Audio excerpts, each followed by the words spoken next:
శ్రీ దత్త దర్శనం పార్ట్ 21 అలర్క చరిత్ర వారసత్వం.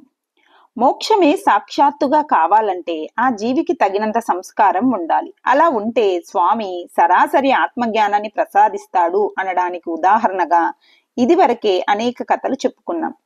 ప్రహ్లాదోద్ధారం, యదురాజోద్ధారం వంటివి. ఆ కథల్లో వారంతా సొంత సాధన వల్ల ఆ సంస్కారాన్ని పొందిన వారి. కానీ సంస్కారాలనేవి కొన్ని మనకు జన్మతోనే వస్తాయి. సువర్ణ జాయమానస్య సువర్ణత్వం చ నిశ్చితం అని పెద్దలు అంటారు. బంగారంలోంచి బంగారపు నగే వస్తుంది. మన సంస్కారాలే మన పిల్లలకి వెళ్తాయి.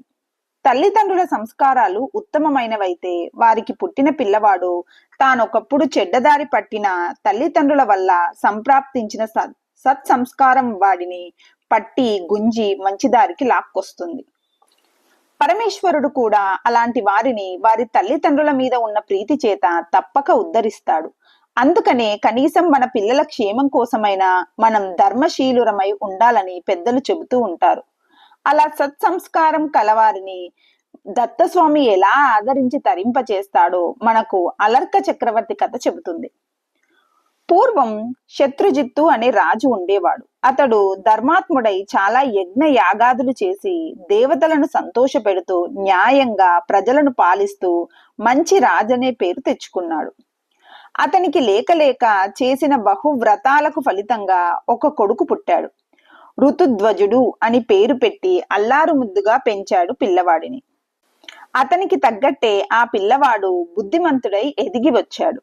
ఈడు వచ్చేసరికి ఋతుధ్వజుడు రూపంలో మన్మధుడిలాగా తయారయ్యాడు. బుద్ధిలో బృహస్పతి అనే గురువులంతా మెచ్చుకున్నారు. అంతా చిన్న వయసులోనే పరాక్రమంలో ఇతన్ని చాలిన వాళ్ళు దేశంలోనే లేరని కీర్తి తెచ్చుకున్నాడు. ఇతని మంచితనాన్ని, వినయాన్ని, నిష్పక్షపాతాన్ని, సామర్థ్యాన్ని చూసి రాజ్యంలో జనులంతా అతను ఎప్పుడు రాజవుతాడా అని ఎదురు చూడసాగారు. ప్రస్తుత మహారాజు సమర్థుడైనా కూడా గుణాధిక్యం చేత ఇతని మీద ప్రజలకు అధికంగా ప్రీతి ఉండేది. శస్త్రాస్త్రాల్లోనూ, శాస్త్రవాదాలలోనూ, కళా కౌశల్యలలోనూ, చతుర సంభాషణలోనూ అతను అసామాన్య ప్రజ్ఞ కలవాడవడం వల్ల అతని కీర్తి దేశంలోని నలుమూలలకే గాక ఇతర లోకాలకు కూడా పాకింది. ఆ సంగతి అతను నెరుగడు. విద్యాభ్యాసం పూర్తయ్యాక నామమాత్రంగా యువరాజై ఏ బాధ్యతలు లేకుండా తోటి రాజకుమారులతో కలిసి అతను సరదాగా రోజులు గడపసాగాడు. శక్తి ఉంది, ఐశ్వర్యం ఉంది, అందం ఉంది, వయస్సు ఉంది, ఉత్సాహం ఉంది. ఇంకా తనకేం లోటు? అన్నింటికీ మించి ధర్మబుద్ధి కూడా ఉంది కనుక మంచి వారిని దగ్గరికి చేర్చుకుని వాళ్లతో సరదాగా కాలక్షేపం చేస్తున్నాడు యువరాజు. ఇలా ఉండగా ఆ రోజుల్లో నాగలోకాన్ని అశ్వతరుడనే నాగరాజు ఏలుతూ ఉండేవాడు. అతనికి 2 కొడుకులు. వారు కూడా ఋతుధ్వజుడు లాగానే మంచి అందము, ధర్మబుద్ధి రెండూ ఉన్నవారు. వారికి ఋతుధ్వజుడి కీర్తి చెవినపడి ఏ పూర్వజన్మ సంస్కారమో మరి అతనితో స్నేహం చెయ్యాలని ఉబలాటం బయలుదేరింది. అయితే మరి తాము నాగులమంటే తమతో అతను స్నేహం చేస్తాడో చెయ్యడో అనే అనుమానంతో వాళ్ళు మాయ విద్యలు తెలిసిన వారు కనుక బ్రాహ్మణ యువకుల్లాగా రూపం మార్చుకొని భూలోకానికి వచ్చి మెల్లగా ఋతుధ్వజుడితో స్నేహం కలుపుకున్నారు. ఇతను కూడా వారి గుణ సంపత్తిని చూసి తగిన వారే లెమ్మని వాళ్లతో అధిక స్నేహంగా ఉండేవాడు. క్రమక్రమంగా వాళ్ళ స్నేహం బలమైపోయి ఆ పిల్లలిద్దరూ ఎప్పుడు చూసినా ఋతుధ్వజుడితోనే కాలక్షేపం చేస్తూ ఉండేవారు. ఎప్పుడూ ఏదో శాస్త్ర వినోదము, కావ్య వినోదము, క్రీడా వినోదము, విహార వినోదము, ఏదో ఒక వినోదంతో కాలక్షేపం చేస్తూ వారిద్దరూ ఒకసారి స్నాన భోజనాలు కూడా ఇక్కడే చేసి ఇక్కడే పడుకుంటూ ఉండేవారు. ఇలా కొంతకాలం గడిచింది. కాలం ఒక్కలాగా నడవనీయదు కదా జనాన్ని. అందులోనూ మహాపురుషుల జీవితాల్లో ఎప్పుడూ అనుకోని మార్పులే వస్తూ ఉంటాయి. ముని రక్షణ. ఒక రోజున శత్రుజిత్తు దగ్గరికి గాలవుడనే మహర్షి వచ్చాడు. ఆయన వెంట ఒక అపూర్వమైన గుర్రం ఉంది. సముచిత పరస్పర మర్యాదలు అయినాక ఆ ముని ఇలా చెప్పాడు: మహారాజా, నేను మా ఆశ్రమంలో నా మానాన నేను తపస్సు చేసుకుంటూ ఉంటే ఎవడో ఒక పాపిష్టి రాక్షసదముడు వచ్చి ఆశ్రమమంతా చికాకు చేసి నా తపస్సు పాడు చేస్తున్నాడు. చాలా రోజులుగా బహుశ్రమలు చేసి సాధించిన తపశ్శక్తిని వ్యయించి వాడికి శాపం ఇవ్వటం ఇష్టం లేక, ఈ బాధలతో వేగలేక ఏమిరా ఇలాంటి చిక్కు వచ్చిందని దిక్కు తోచక దిగులు పడి ఆకాశంలోకి చూస్తూ నిలబడిపోయాను ఈరోజు. అప్పుడు నేను చూస్తుండగానే ఆకాశంలోంచి క్రిందకి దిగింది ఈ గుర్రం. వెంటనే అశరీరవాణి వినిపించింది. గాలవా, ఇది సూర్య భగవానుడు నిన్ను అనుగ్రహించి పంపిన కానుక. దీని పేరు కువలయము.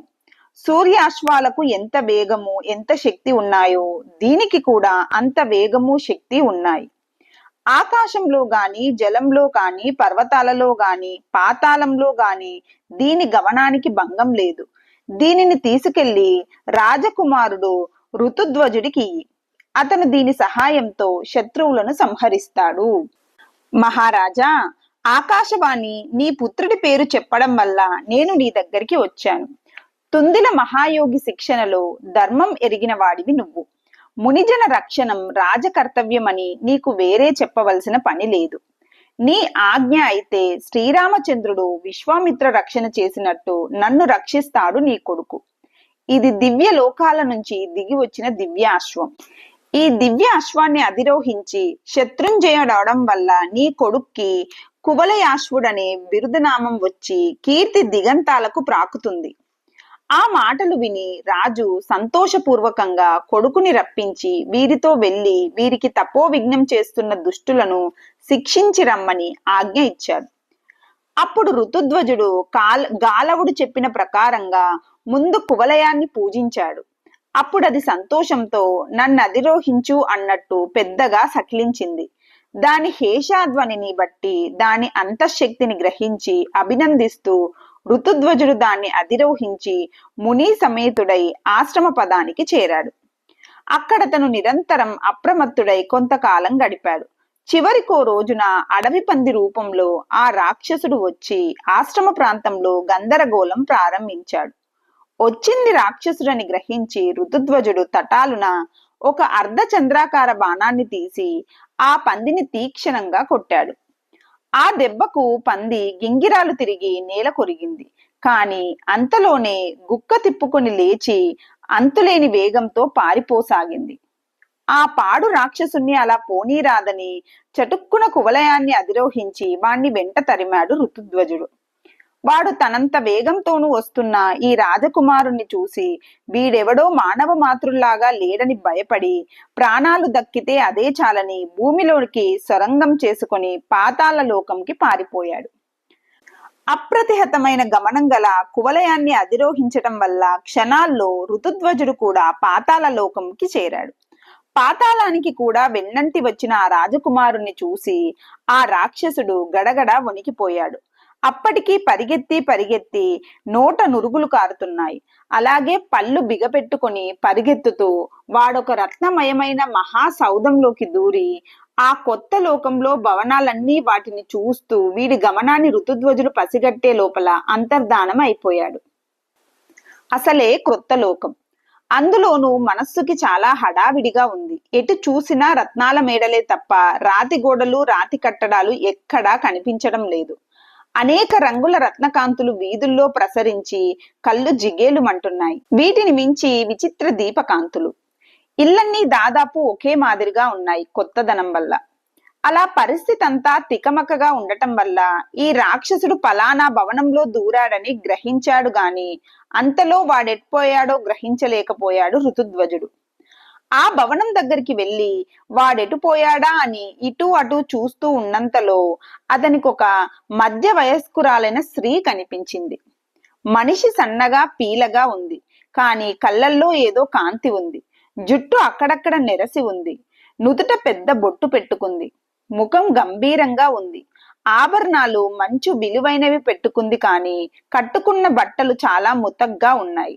మొత్తం మీద ఆవిడకి శరీర పోషణ మీద అంత శ్రద్ధ లేదని ఆవిడ అలంకార పద్ధతి వల్ల సులభంగానే తెలుస్తుంది. ఆవిడ కూడా తనలాగే ఇటు అటు వెర్రి చూపులు చూస్తుంది. ఎవరినో వెతుకుతున్నట్టు, తనకి లోకమంతా కొత్త అయినట్టును తన వంక మరీ చిత్రంగా చూస్తోంది. అందువల్ల ఆమెను అడిగితే ఏమైనా తెలుస్తుందేమోనని రాజకుమారుడు ఆమె దగ్గరికి వెళ్ళి, అమ్మా, ఎవరు నువ్వు? ఈ మందిరం ఎవరిది అన్నాడు. ఇంకా ఏదో కూడా అడుగుదామని అతని ఉద్దేశం. కాని అప్పటిదాకా బాగానే ఉన్న ఆ మనిషి ఈ ప్రశ్న వినగానే మొహం పక్కకు తిప్పుకొని మారు మాట్లాడక విసవిస మెట్లెక్కి మేడ మీదికి నడవటం సాగించింది. ఋతుధ్వజుడికి ఆశ్చర్యం వేసింది. ఇందులో ఏదో తిరకాసు ఉందనిపించింది. వాడు మాయమైపోయాడు. ఇన్ని భవనాలున్నా ఇంకో ప్రాణి సంచారం కనిపించటం లేదు. కనిపించిన మానవాకారం మాట్లాడకుండా పారిపోతుంది. ఇప్పుడు ఇవన్నీ వదిలిపెడితే లాభం లేదు అనుకొని రాజకుమారుడు కువలయాన్ని అధిరోహించి క్షణంలో ఆ మహాసౌధం చివరి అంతస్తుకి చేరాడు. చేరి పంచపాలిలో గుర్రాన్ని నిలిపి సాహసం వహించి అటూ ఇటూ చూసుకుంటూ ముందరి చావడిలోకి అడుగు పెట్టాడు. మదాలస. చావట్లోకి అడుగు పెట్టేటప్పటికి రాజకుమారుడికి కళ్ళు జిగేలుమన్నట్లు అనిపించింది. ఎదురుగా ఒక సర్వాంగ సుందరి పూల పాన్పు మీద కూర్చుంది. ఆ గది బహు విశాలంగా అనేక రత్న అలంకారాలతో మణికూడ్యాలతో దేదీప్యమానంగా ఉంది. కాని ఆ గదికి ఈ యువతి వల్ల వచ్చిన శోభ మరే అలంకారం వల్ల రాలేదనుకున్నాడు ఋతుధ్వజుడు. అడుగుల అలికిడికి తటాలున తల ఎత్తి చూసిందా యువతి. ఆ కళ్ళల్లో దీనత కూడగట్టుకుని ఉండటం చూసి నివ్వరబోయాడు రాజకుమారుడు. అతర్కితంగా సాక్షాత్కరించిన మన్మధుణ్ణి చూసి బిత్తరపోయింది యువతి. ఆమె అప్రయత్నంగానే పానుపు దిగి నిలబడి కళ్ళతోనే చూపించిందొక ప్రక్కన రత్నాసనాన్ని. ఆ కళ్ళ సోయగానికి పులకరించిన రాజకుమారుడు ఆ సత్కరానికే సంతోషించి ఆసనాన్ని అలంకరించి అప్రతిభుడై ఆమె సౌందర్యాన్ని తిలకిస్తూ కూర్చుండిపోయాడు.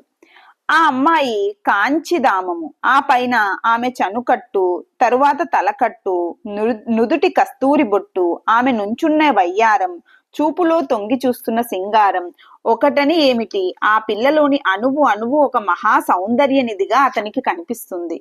చూడగా చూడగా ఆమె ఏదో దివ్య లోకాలకు సంబంధించిందని తెలుస్తోంది. ఆమె అలంకరించుకున్న తీరు చూడగా ఏ గంధర్వరాజు కుటుంబం లోదో అయ్యుండాలి అనిపిస్తుంది. మనిషి పొంకం చూడగా అవివాహిత అనిపిస్తోంది. ఆ పిల్లకు కొత్తవాడు తననిలా చూస్తున్నాడని తెలుసు. కానీ స్త్రీ ప్రవృత్తి చాలా చిత్రమయ్యింది. ఇష్టమైన వాడు ఎంత వెర్రిగా చూసినా ఇష్టంగానే ఉంటుంది ఆడదానికి. ఇప్పుడు ఈ పిల్ల నా అందగాడు అంత ఆదరంగా చూస్తున్నందుకు పొంగిపోయింది. ఆ సంతోషం సిగ్గై ఆమె ఒంటి నిండా విరబూసింది. ఆ సిగ్గు మొగ్గెత్తి వచ్చిన సౌందర్యపు ఉప్పెనై ఆ యువకుణ్ణి ముంచివేసింది.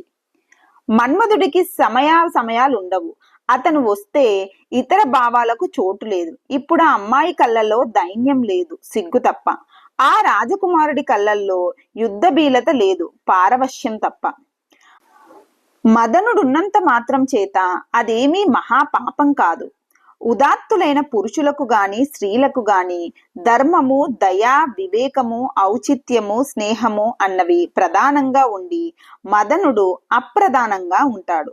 అలాంటి వ్యక్తుల మధ్యలో అంకురించిన ప్రేమ పవిత్రమై, దివ్యమై, ఆదర్శప్రాయమై కీర్తినీయమవుతుంది. ఇతరమైనది రాక్షస జాతిలోకి చేరుతుంది. ఉదాత్తత శిఖరమైన ఋతుధ్వజుడు కొద్దిసేపట్లోనే తన్ను తాను సంభాళించుకున్నాడు. ఆ పిల్ల కన్య అనేది నిశ్చయమే అయినా తానంత లౌల్యం వహించటం అనుచితమని అతను గ్రహించాడు. కాని పూర్వ సంస్కారం అన్నదొకటి ఉంది కదా, అది బలంగా గుంజుతోందతన్ని మనస్సును ఆమె వైపుకు.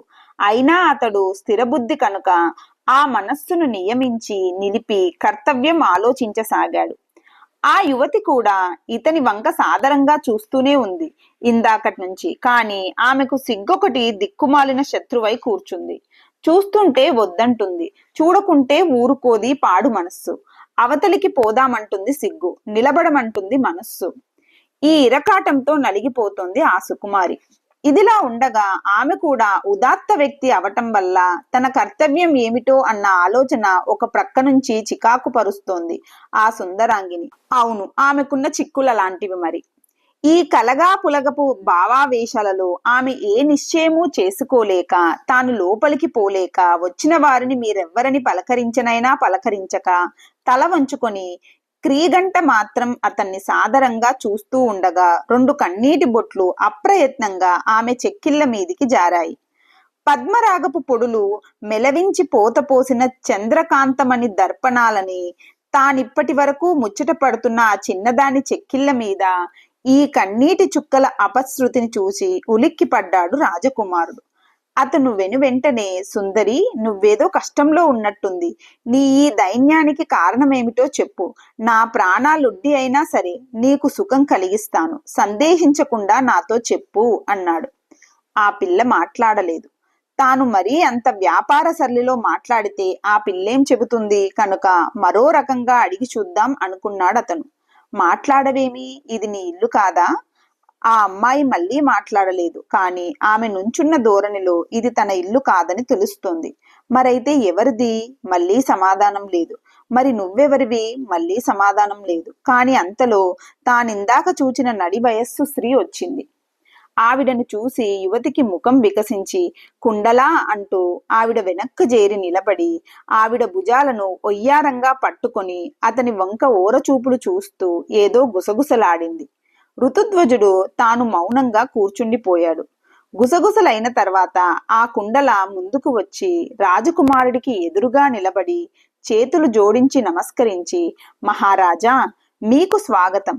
మీకు మర్యాద సరిగా చెయ్యలేకపోయాం, దాన్ని మన్నించండి అన్నది. మందహాసం చేసి పరవాలేదని హస్తసంజ్ఞ చేశాడు రాజకుమారుడు. మళ్ళీ కుండలే మాట్లాడింది. అయ్యా, మీరెవరు? గంధర్వుడివా, సిద్ధుడివా, సాధ్యుడివా, మమ్మల్ని ఉద్ధరించడానికి వచ్చిన దేవతవా? అతను నవ్వి, నేనే దేవతనూ కాదు, అచ్చపు మనిషిని, శత్రుజిత్ చక్రవర్తి గారి కుమారుణ్ణి. ఋతుధ్వజుడు అంటారు నన్ను. అదలా ఉంచు. నువ్వెవరివి? ఈ సుందరి ఎవరు? ఈ భవనం ఎవరిది?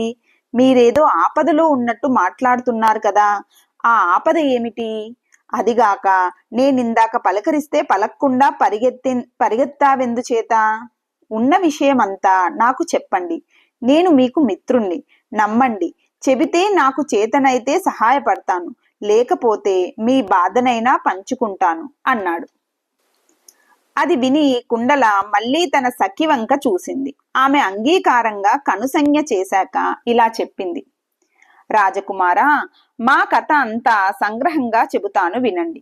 విశ్వావసువు అనే ఆయన గంధర్వరాజు. ఆయన మహోదాత్తుడు. ఆయన పుత్రిక ఈ సుందరి. పేరు మదాలస. చంద్రకేతువని ఒక క్రూర రాక్షసుడున్నాడు. పాతాళకేతువని వాడిని మించినవాడు వాడి కొడుకు. వాడిది ఈ ఇల్లు. ఆ దౌర్భాగ్యుడి పిల్లను చూసి కన్ను చెదిరి తన్ను వరించమన్నాడు. దైవీ సంపత్తుతో నిండిన ఈమె హృదయం ఆ క్రూర రాక్షసుణ్ణి వరించలేదు. దాంతో ఆ పాపాత్ముడు ఒకనాటి రాత్రి తమోమాయను ప్రయోగించి నిద్రలో ఉన్న సుందరిని, చెలికత్తెను నన్ను రాజు అంతఃపురంలోంచి దొంగచాటుగా ఎత్తుకొచ్చాడు. పిరికి ఎదవ తీసుకొచ్చి ఈ పాతాళ లోకంలో తన ఇంట్లో దాచి ఉంచాడు. రోజు తనను పెళ్లాడమని ఈ పిల్లని ప్రాణాలు తోడుకు తింటున్నాడు. ప్రాణం పోయినా సరే వీరిని చేసుకోనంటుంది పిల్ల. చివరికి వాడు నిన్న తప్పతాగి వచ్చి, ఎల్లుండి త్రయోదశి నాడు మంచి ముహూర్తం ఉంది, ఆ ముహూర్తానికి నిన్ను పెళ్లాడి తీరుతాను, ఎవడడ్డం వస్తాడో చూస్తాను అని నానా కారుకూతలు కూసిపోయాడు. వాడు మొండి శిఖండి, అన్నంత పని చేస్తాడు. ఆ భయంతో నిన్న విషం త్రాగి మరణిద్దామని ప్రయత్నించింది పిల్ల. అంతలో దైవానుగ్రహం వల్ల ఆకాశ మార్గాన పోతున్న కామధేనువు సాక్షాత్కరించి ఈమె నా ప్రయత్నం నుంచి మాన్పించి, వీడు నీకు భర్త కాడు, వీడు రేపు భూలోకంలోకి వెళ్ళినప్పుడు ఎవడు వీణ్ణి బాణంతో కొడతాడో వాడే నీకు భర్త అవుతాడు. అతడు మహోత్తముడు. ఆ శుభ సమయం దగ్గరకొచ్చింది కనుక ఇక భయపడకు అని ఓదార్చిపోయింది. ఆ ధైర్యంతో మళ్ళీ నిమిషాలు లెక్క పెట్టుకుంటూ కాలక్షేపం చేస్తున్నాము. వీడివాళ భూలోకాలంకి వెళ్ళాడని తెలిసి వాడి వార్తేమైనా తెలుస్తుందేమోనని అటూ ఇటూ చూస్తూ ఈ మేడ కింద నిలబడ్డాను. ఇంతలో వాడు పంది రూపంలో నురుగులు కక్కుకుంటూ పరిగెత్తుకొస్తున్నాడు. వీపులో బాణం గుచ్చుకొని ఉంది. వెనకాలే మీరు గుర్రం మీద వచ్చారు. వాడింతలో మాయమయ్యాడు. ఈ సంఘటనల వరుసను బట్టి కామధేనువు చెప్పిన మహోత్తమ వ్యక్తి మీరేనా అని మీ వంక నిదానించి చూశాను. ఈలోగా మీరేదో నన్ను ప్రశ్నించారు. సమాధానం చెప్పకపోతే మీరు నన్ను వెంబడించి వస్తారు కదా అని ఆశించి మర్యాద కాకపోయినా ముఖం తిప్పుకొని వచ్చేశాను. కానీ నేనొచ్చేలోగానే మీరు ఆకాశ మార్గాన ఈ 7 అంతస్తులు క్షణంలో గడించి వచ్చేశారు. మీరు ఏ దేవతో కాకపోతే మీకీ ఆకాశ గమన శక్తి ఎలా వస్తుంది? అదలా ఉంచిన దేవతల్ని మించిన ఈ అద్భుత సౌందర్యం ఎలా వస్తుంది? ఇంతటి ధైర్య సాహసాలు ఎలా వస్తాయి? అయ్యా, మా కథంతా మీకు చెప్పాము. మైత్రి భావాన్ని పురస్కరించుకొని మీ సంగతి మాకు చెప్పి మమ్మల్ని సంతోషపరచండి. కుండల చెప్పిన కథంతా విని సాలోచనగా తల పంకించాడు రాజకుమారుడు. తరువాత మేఘ గంభీరమై సహజ సుకుమారమైన తన కంఠంలో టీవీ పొంగుతూ ఉండగా అతడిలా అన్నాడు. కుండలా, చెప్పాను కదా, నేను మానవుణ్ణి. గాలవుడనే మహనీయుడైన మహర్షి ఒక ఆయన ఉన్నాడు మా దేశంలో. ఆయన్నొక రాక్షసుడు బాధిస్తున్నాడంటే సూర్య ప్రసాదితమైన దివ్య అశ్వాన్ని ఆ ముని వలననే స్వీకరించి అధిరోహించి ముని రక్షణకై వారి ఆశ్రమానికి వెళ్ళాను. అక్కడ ఈ రాక్షసుడు, వీడి పేరు పాతాళకేతువనే కదా చెప్పావు, పంది రూపంలో గల్లంతు చేస్తూ ఉంటే అర్ధ చంద్ర బాణంతో కొట్టాను. దాంతో వీడు పరుగులు లంకించుకుంటున్నాడు. ఈ దివ్య అశ్వానికి అవ్యాహతమైన గమనం ఉన్నది కనుక నేను వీణ్ణి వెంబడించి ఈ లోకానికి వచ్చాను. ఆ తర్వాత కథ మీకు తెలిసిందే.